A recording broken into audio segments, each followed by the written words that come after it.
Aujourd'hui, l'Église catholique fait mémoire de Sainte Françoise romaine. Le XVe siècle à Rome se part d'un printemps éclatant par la sainteté d'une femme qui fut épouse, mère, veuve et enfin religieuse. La vie de Françoise di Ponziani s'est déroulée entre la place Navone, où elle fut baptisée en 1384, le Transtévère, où elle vécut 37 avec son époux Laurent et Thor de Spéchy, son étape finale. Elle a bien mérité le nom de Françoise romaine.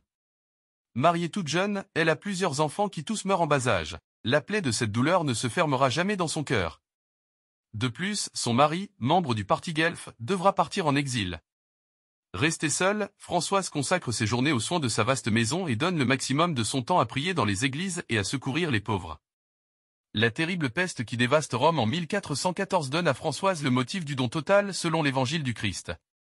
Avec d'autres dames romaines, elle organise une communauté religieuse non cloîtrée, selon l'esprit de saint Benoît, des oblates dans le monde. Pour le public, Françoise reste une grande dame, épouse fidèle et parfaite maîtresse de maison. Personne ne devine les faveurs spirituelles dont elle est gratifiée. Elle aimait son mari avec tendresse, à travers leurs épreuves. Elle avait un grand ami, son ange gardien, son confident qui la guidait et la réconfortait.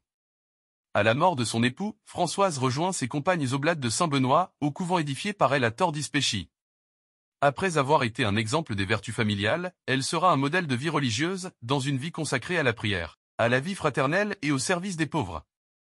Françoise de Rome acheva son parcours terrestre le 9 mars 1440. Françoise vient du nom latin du peuple des Francs. Sainte Françoise romaine, priez pour nous. Évangile de Jésus-Christ selon saint Luc. En ce temps-là, à l'adresse de certains qui étaient convaincus d'être justes et qui méprisaient les autres, Jésus dit la parabole que voici. Deux hommes montèrent au temple pour prier.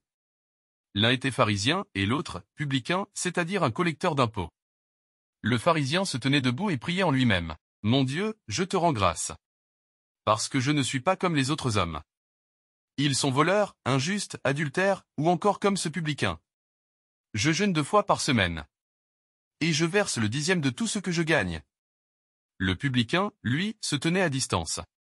Et n'osait même pas lever les yeux vers le ciel, mais il se frappait la poitrine, en disant « Mon Dieu, montre-toi favorable au pécheur que je suis. Je vous le déclare. » Quand ce dernier redescendit dans sa maison, c'est lui qui était devenu un homme juste, plutôt que l'autre. Qui s'élève sera abaissé, qui s'abaisse sera élevé.